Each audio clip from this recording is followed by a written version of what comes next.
Olá, muito boa noite, né, para você que está entrando aqui comigo agora.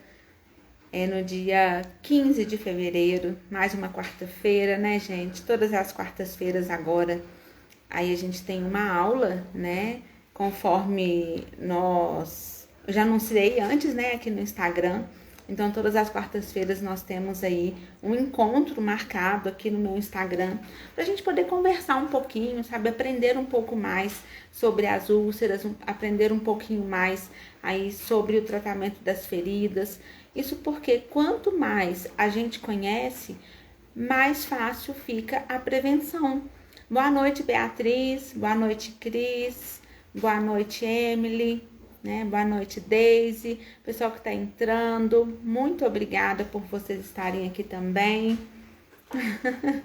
E aí, gente, olha só, nós fizemos já uma série aí de 2 lives já relacionadas ao tratamento de feridas e todas as quartas-feiras, então, a gente vai ter aqui um processo, né, relacionado ao aprendizado. Como eu disse para vocês, quanto mais a gente aprende, mais a gente tem um retorno relacionado a esse tratamento de feridas, e quanto mais a gente sabe sobre isso, melhor fica a prevenção. A gente não pode focar somente no tratamento, a gente tem que focar mais na prevenção. É muito comum, às vezes, o paciente referir ali anos e anos de feridas, né? E é por isso que a gente precisa sempre prevenir o aparecimento daquela ferida. Mas se ela apareceu, o que a gente tem que fazer é tratar, certo? Então, eu queria ver com vocês aqui, gente, como que tá o áudio, tá chegando aí direitinho, vocês estão me ouvindo bem, porque aqui ainda está chovendo, né? Não sei onde você está, se tá chovendo ainda, né? Então, depois vocês me dão um retorno aqui, tá bom? Essa aula, então, gente, vai ficar gravada, né? Depois ela vai lá pro meu canal do YouTube. E se você tá passando por aqui, né, vendo essa aula, ainda não me segue, começa a me seguir, tem muitos conteúdos aqui bacana. A gente fala aqui muito sobre feridas, mas a gente vai ter um conteúdo bem diversificado, né? Ah, não, beleza, então tá ótimo, já que a qualidade tá boa, o som tá bom. Então vamos lá, né? Vamos estudar um pouquinho. E hoje, gente, para quem não sabe, eu tenho um canal no Telegram, né? E depois eu já dei uma reformulada nele também. E esse canal do Telegram, as lives que estão aqui vão para lá também. E os textos que eu utilizo, né, para estar fazendo essas aulas, todo o conteúdo que eu utilizo para estar fazendo isso, vão para lá. Então, para você que quer um material, né, alguma coisa mais física, para você ter aí com você, para você fazer as suas anotações, então a gente vai ter lá no canal do Telegram também, tá? Então, seja muito bem-vindo a essa aula sobre as principais diferenças entre as úlceras venosas e úlceras arteriais. Você que está aqui comigo já, você sabe qual que é a diferença de uma delas? Você sabe por que que elas formam? Você sabe por que um tratamento eu posso fazer a compressão e o outro eu não posso? E se eu fizer, isso vai acarretar um dano muito grande. Então é importante, gente, a gente ter a noção científica daquilo que a gente está fazendo, daquilo que a gente se propõe a fazer, correto? E aí a gente tem todo um processo relacionado a qualidade, né, daquele tratamento, relacionando o senso empírico, e que é o senso comum. O que é isso? É aquilo que eu falo assim, eu acho que é isso, eu acho que é aquilo, né? Isso é senso comum. Mas quando a gente tem uma certeza daquilo que a gente faz, né, a gente vem para o lado baseado em evidência científica. Então, todo esse processo que eu estou passando aqui para vocês, ele não é do senso empírico, ele é baseado em evidência científica, tá bom? Antes de falar mais um pouquinho sobre essa aula, eu vou pedir um favor para vocês que estão aqui, já ao vivo comigo, pega esse aviãozinho que tem aqui do lado e envia essa aula para as outras pessoas, né? Envia aí para os seus colegas de sala, se você é estudante, se você já é profissional, envia para alguém que faça sentido para você estar aqui acompanhando essa aula comigo. Então, o primeiro que a gente vai falar, gente, é a úlcera arterial. A úlcera arterial, ela tem uma característica de aparecer em pacientes que têm comprometimento arterial. Comprometimento principalmente ligado à aterosclerose. A aterosclerose é aquela placa de ateroma que fica ali na parede vascular e que vai interrompendo, vai diminuindo o fluxo sanguíneo daquela artéria. Então, é muito mais comum da gente encontrar o paciente com esse tipo de feridas e aqueles que fazem a claudicação e sentem muita dor em membros inferiores. O que é uma claudicação?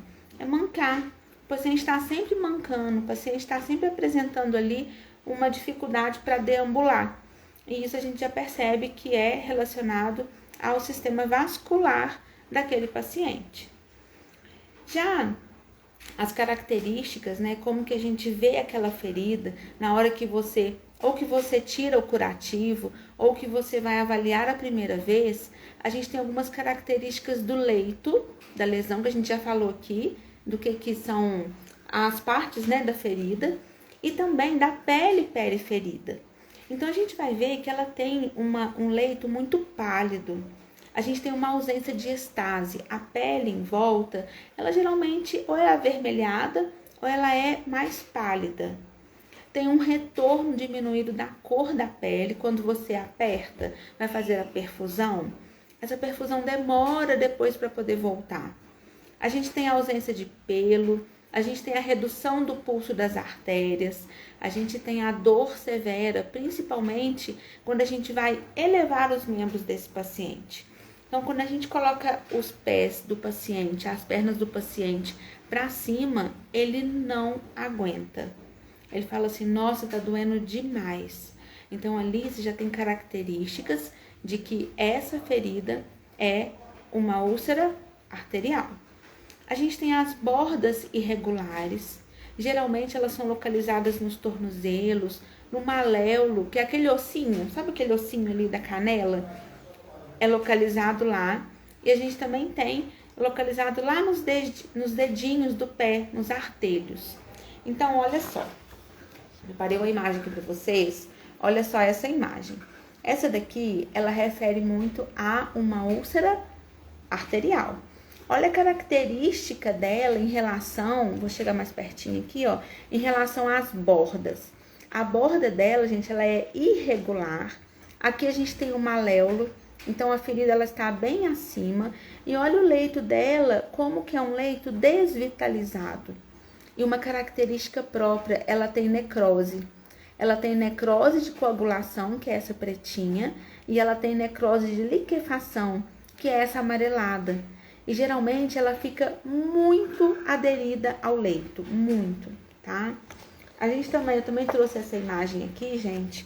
Vou colocar assim que é mais fácil. Essa aqui tá dando para ver mais ainda. Olha como que a gente tem esses esfacelos aqui. Olha como que o leito, ele está muito pálido. As bordas são irregulares. Em volta, que é a pele periferida, a gente tem aqui uma coloração mais pálida e a gente tem necrose de coagulação. Então, quando eu vejo uma ferida, né, uma úlcera com essas características, eu já logo penso, olha, é uma úlcera arterial. É uma úlcera relacionada a comprometimento arterial, tá? Depois eu mostro a figura para vocês novamente. E aí, a gente tem toda uma avaliação para poder fazer essa característica e a caracterização desse tipo de ferida. Primeiro, na avaliação, a gente busca pelos fatores de risco. Paciente tabagista, paciente que tem diabetes mellitus não controlado, hipertensão arterial, hiperlipidemia, né, que é o aumento do HDL, do LDL, aumento do triglicérides, ele tem um aumento do colesterol, né, uma doença coronariana. A gente tem quedas de pelos naquela área onde vai aparecer a ferida, porque às vezes ainda nem apareceu a ferida e a gente já tem a queda de pelos, quer dizer que a parte ali de baixo da pele já está comprometida, tá? As unhas são quebradiças. O paciente apresenta claudicação, ele começa a andar assim, bem mancando, com muita dor ao repouso, ele quer ficar andando o tempo todo, porque durante ele tá deambulando, essa dor diminui um pouco.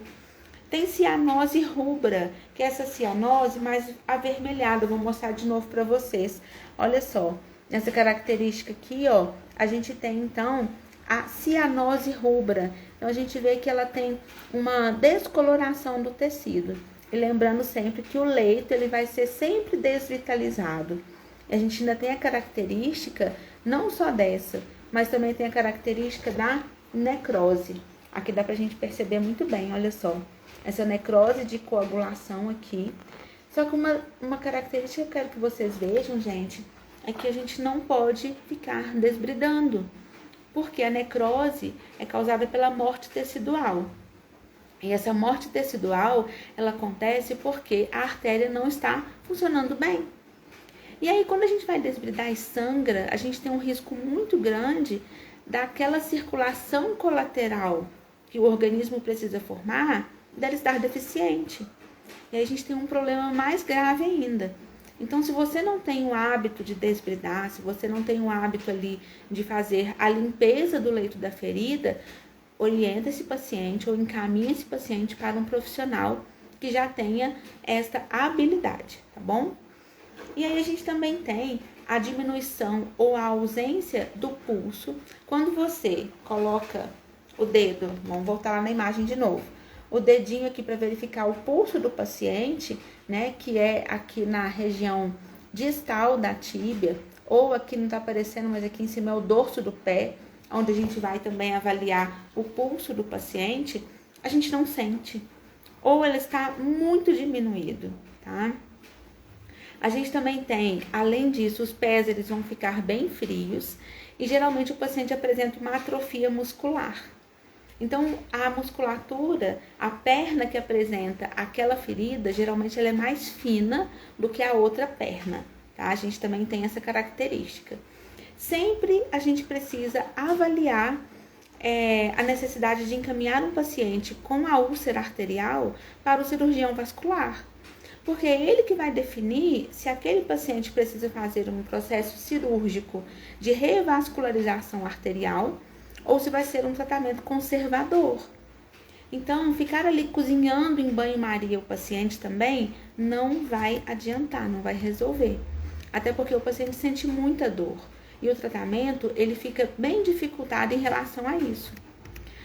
Geralmente, o tratamento da úlcera arterial, a gente vai levar em conta reduzir os fatores de risco, porque quanto mais a gente reduz os níveis de glicemia, quanto mais a gente reduz o tabagismo do paciente, quanto mais a gente controla os níveis de pressão arterial dele, reduzir o peso, que geralmente o paciente com a úlcera arterial, ele está acima do peso, ele é obeso, e fazer todo um controle metabólico desse paciente que está sendo agredido por essa úlcera arterial.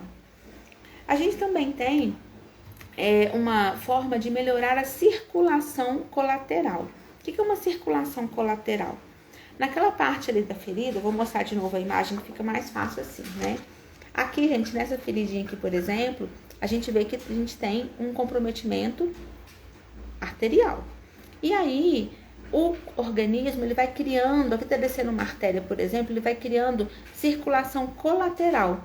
Como assim, né? É uma circulação que vai fazer o aporte de oxigênio e de nutrição nas outras partes do corpo, aqui desse pé, porque senão o paciente vai ter que amputar aqui em cima. E é isso que vai levar o cirurgião, né, no caso vascular, a verificar a necessidade de amputação de membro ou não, de revascularização ou não. Por isso que a avaliação dele é tão importante, tá bom? E aí, em volta, então, dessa úlcera, o corpo vai precisar, então, fazer uma revascularização, que é a circulação colateral, para que aquele sangue, ele chegue aonde ele precisa realmente chegar, né? A gente tem um exercício, gente, que a gente orienta o paciente a estar fazendo para que ele tenha uma melhora da circulação, uma melhora da dor. Porque quando ele fica muito tempo parado, ele refere uma dor excessiva. Então, para poder fazer uma correção, para poder fazer um incentivo na circulação, a gente orienta esse tipo de atividade. É uma atividade que vai passar por 3 fases.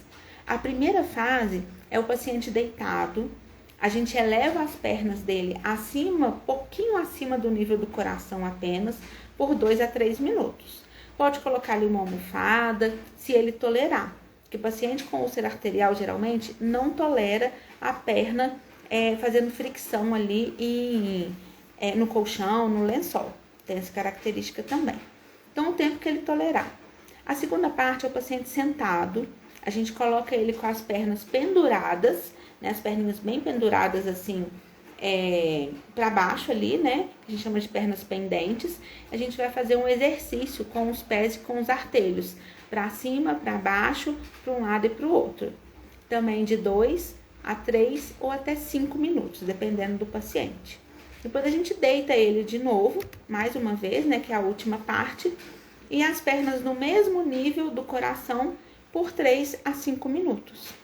Então, esse tipo de exercício, você pode orientar o seu paciente, né, se ele tiver a úlcera arterial, a estar fazendo esse tipo de atividade para melhorar a perfusão e a circulação naquela área onde tem as úlceras arteriais, tá bom?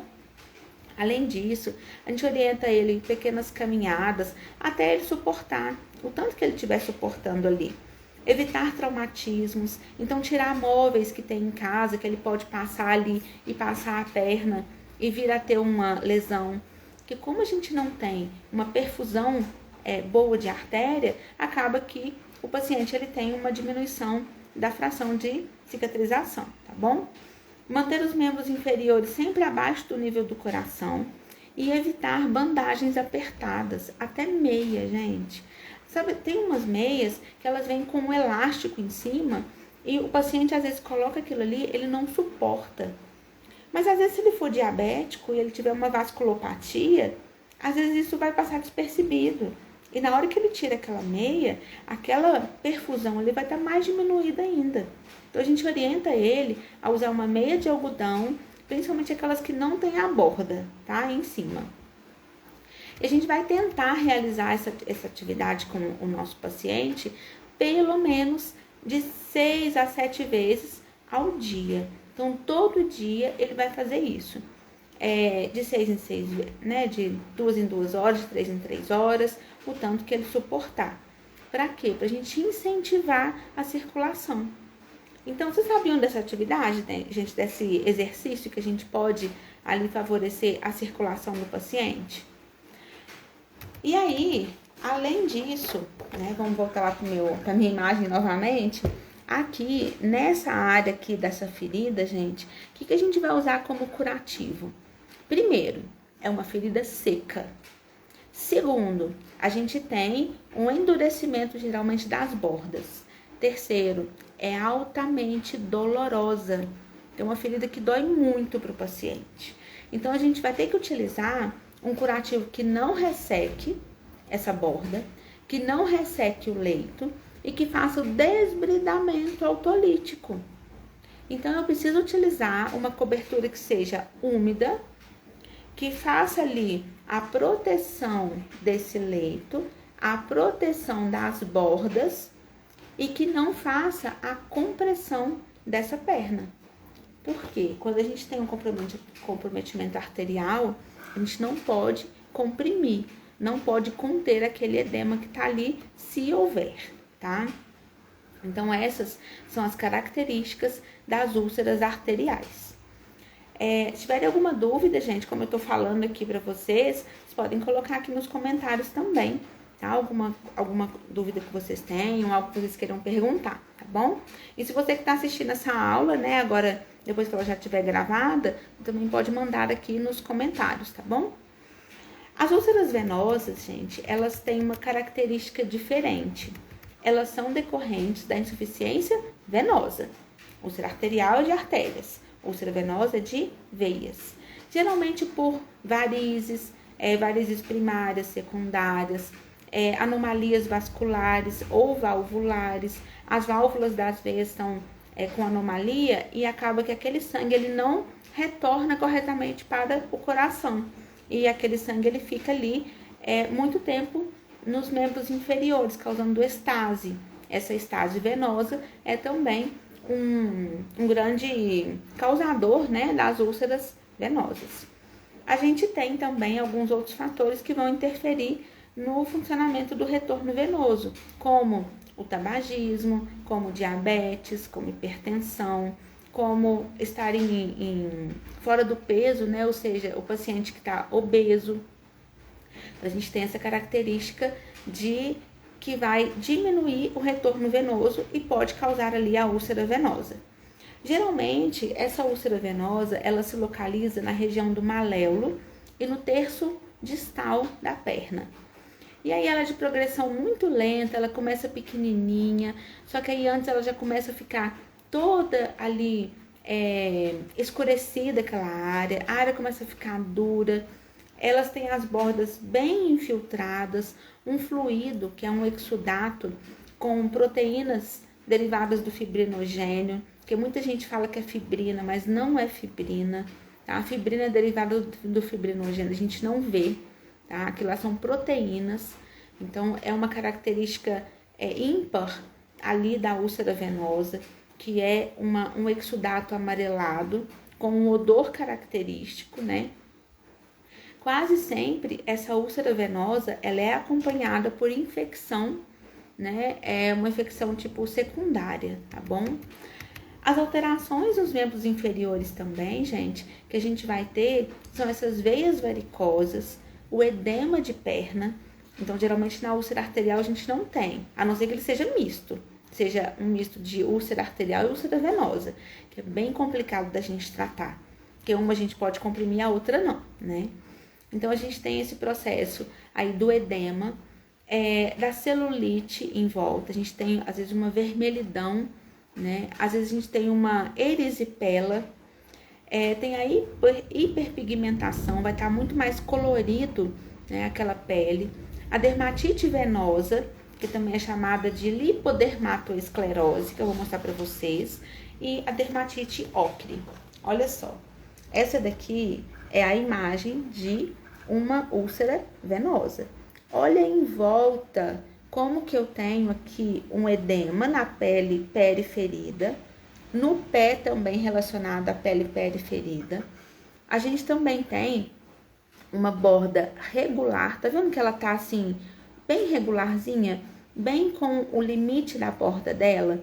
Aqui não tá aparecendo muito, mas a gente tem bastante exudato. E esse exudato é justamente essa secreção cheia de proteínas de fibrinogênio, tá? A gente ainda tem a característica, né, como eu citei para vocês, do edema.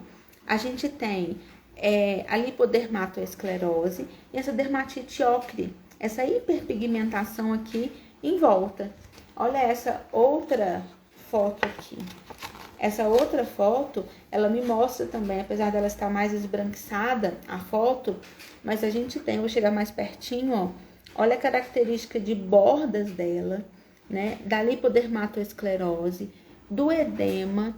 Até aqui em cima a gente tem um endurecimento de pele.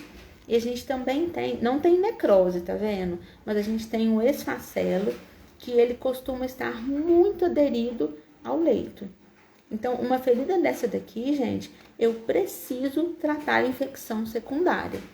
E muitas das vezes, como a gente tem uma abertura de pele, acaba que a infecção secundária, ela acaba sendo quase que constante.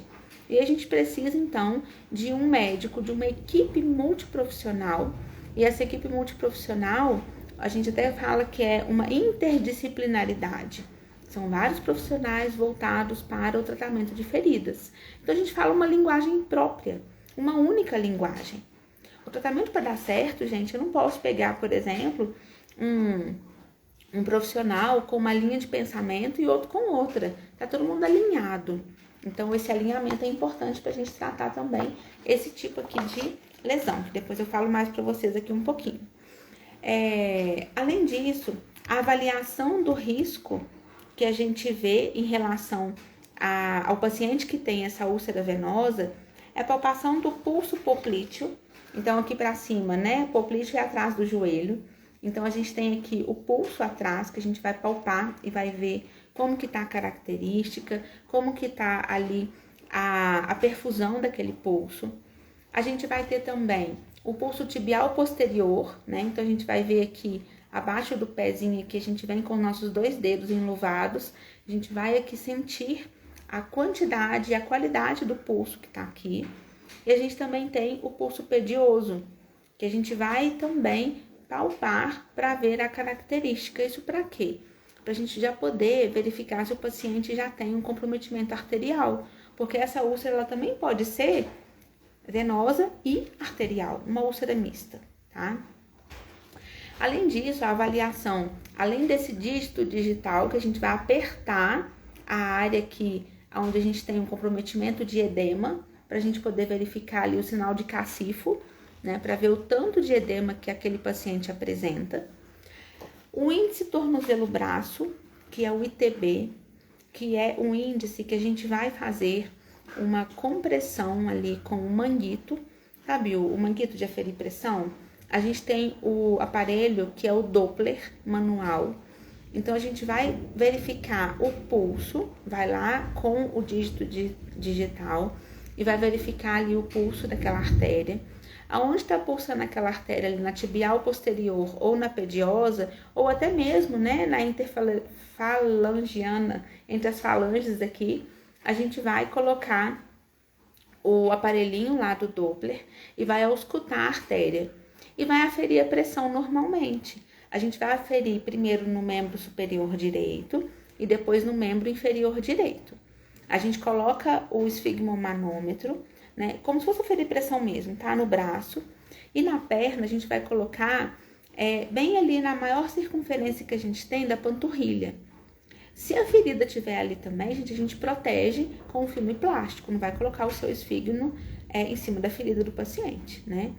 E ali a gente vai colocar um gel condutor e vai auscultar, tá? Eu tenho um vídeo sobre isso, depois eu vou liberar aqui para vocês.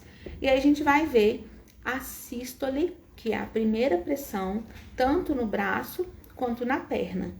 A gente vai fazer o índice tornozelo-braço, vai dividir a sístole que eu encontrei na perna pela sístole que eu encontrei no braço. E aí, gente, esse ITB, ele tem uma característica de me dar uma segurança para que o enfermeiro, ele possa fazer uma compressão ou uma contenção, que é também um tratamento ouro da úlcera venosa. Úlcera arterial, não. Eu não posso nunca nessa vida fazer a compressão. Primeiro, que o paciente não vai suportar. E segundo, que já que eu estou fazendo o ITB para verificar a doença arterial obstrutiva periférica, que é a da OP, como que eu vou fazer uma compressão numa úlcera arterial? Então, quando eu tenho a úlcera mista, eu também não posso fazer, tá bom? Às vezes passa lá a bota de Unna, achando que não vai fazer muito estrago, mas o paciente refere muita dor. E aí a gente está comprometendo a circulação do paciente. Então, também que se o paciente tiver uma úlcera arterial, o ITB dele vai estar alterado. Depois eu vou colocar lá no canal do Telegram para vocês, gente, essa interpretação, né, esses valores do ITB. Então, quando dá maior do que 1,3, então eu pego a sístole da perna, né, que é do tornozelo, e divido pela sístole do braço. E dá maior do que 1,3, a artéria não comprime. Então, não adianta eu usar ali a bota de Unna e nem a atadura elástica, né? Que, por exemplo, a gente tem a Suripress, tem várias outras marcas por aí. A gente tem entre os valores de 0,9 e entre 1,29, tá normal, tá? Então, a gente pode fazer o uso das duas terapias de compressão ou de contenção. Entre 0,41 e 0,9, a da OP leve a moderada. E abaixo de 0,4 é grave.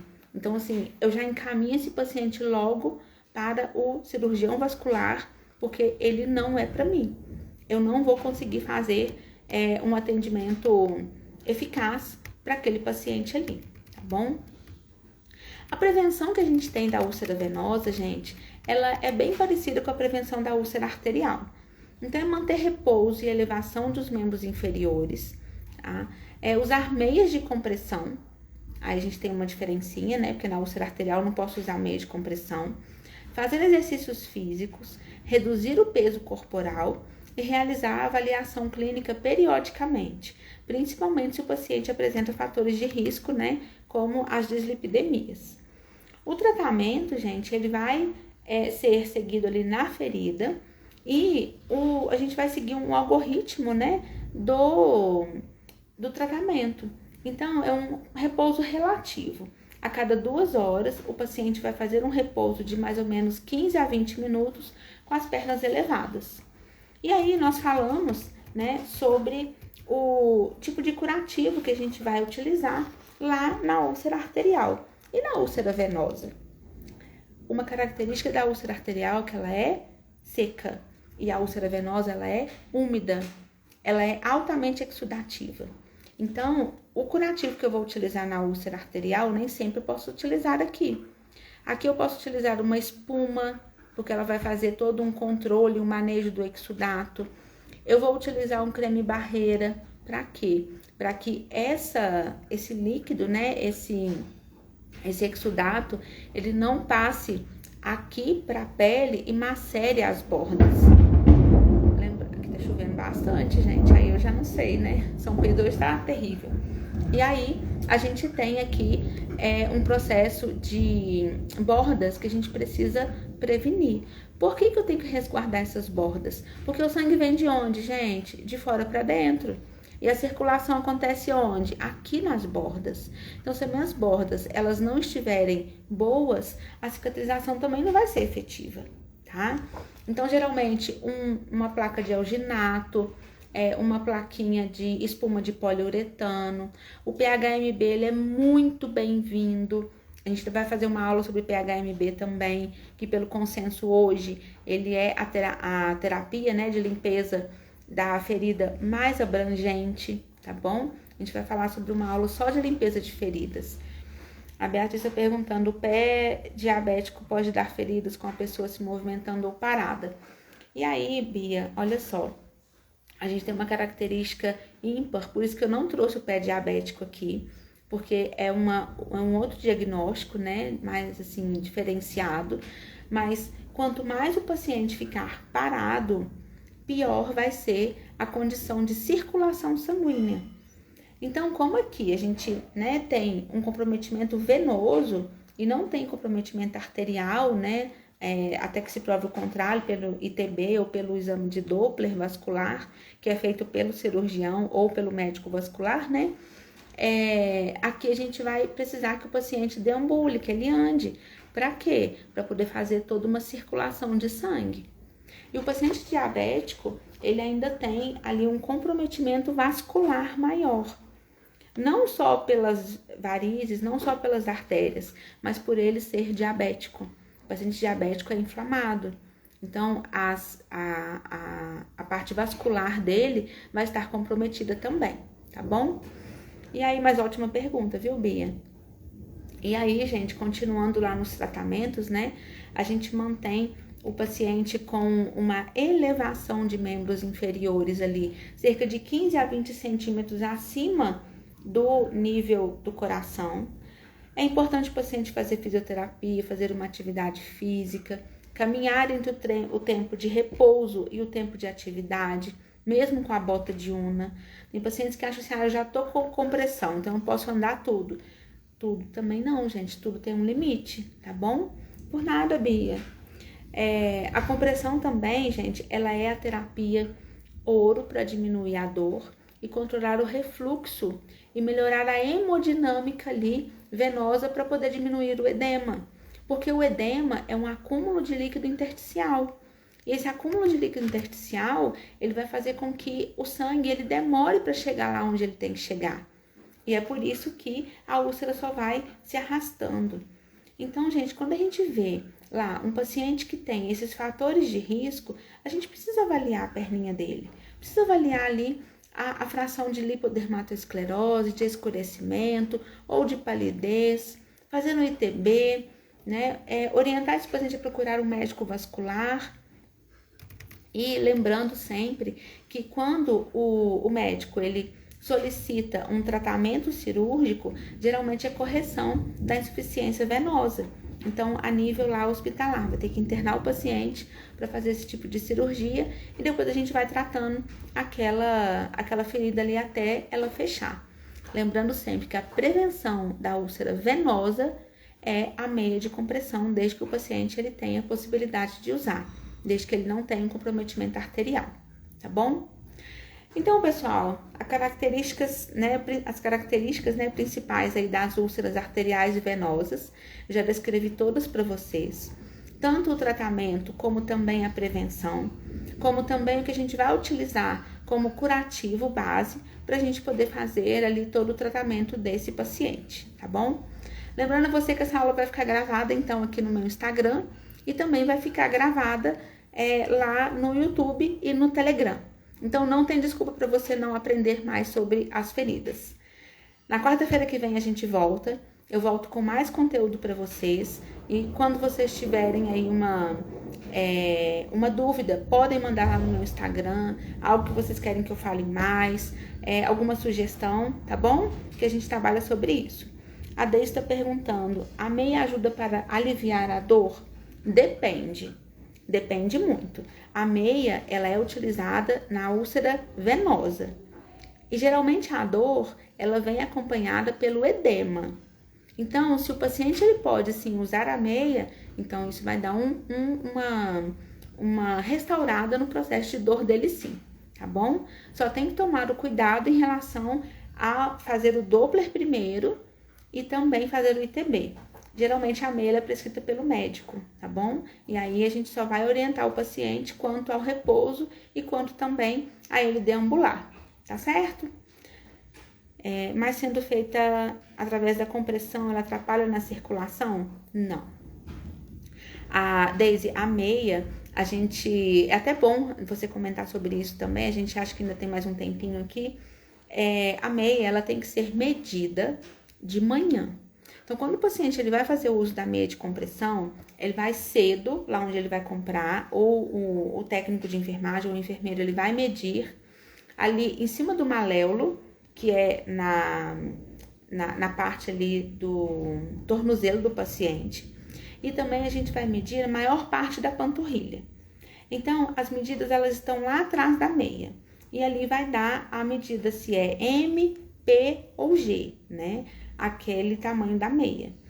Não pode ser muito próximo entre uma passagem do P para o M e nem do M para o G, tá? Porque senão isso pode atrapalhar depois no processo de adaptação do paciente.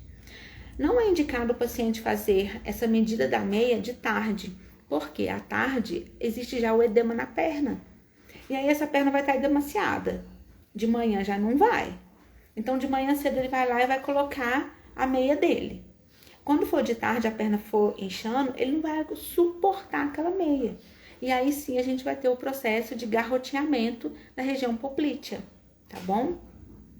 Então o ideal é que você compre a meia conscientemente. Então, gente, nada de medir perna de tarde ou de noite, tá? O comércio, gente, ele quer vender, é claro, né? Mas alguns comerciantes, né, que não são profissionais de saúde, eles estão lá como comerciantes, eles às vezes não sabem dessa informação. Mas aí você, como profissional de saúde, já sabe. Então, orienta o seu paciente e para você também que for comprar a meia, só compre a meia após medir a perna de manhã, tá bom? E aí, essa compressão, ela não atrapalha na circulação, ela auxilia. Porque o sangue desceu e ele precisa voltar. Nesse retorno venoso, quem vai ajudar é o quê? Movimentos ali que a gente vai fazer de compressão e de contenção relacionado à musculatura. Então, a musculatura ela vai comprimir para andar. E isso, o retorno venoso vai ser favorecido com a meia de compressão. Tá bom? Espero ter respondido aí também, viu, Deise? Qualquer dúvida que vocês tiverem também, gente, é só mandar lá nos comentários, tá bom? Então, muito obrigada por mais uma aula aqui comigo, né? Muito satisfeita por vocês estarem aqui.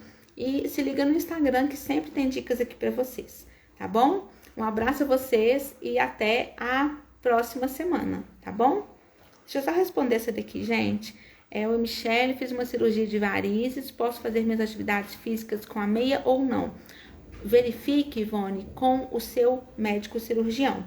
Se ele já liberou você a fazer atividade física, tem algumas meias que são próprias para atividade. Então, você pode comprar, elas são até mais, assim, bacanas, elas são coloridas, né? Então, você pode, sim, estar fazendo uso da meia durante a atividade física, principalmente para poder auxiliar no retorno venoso.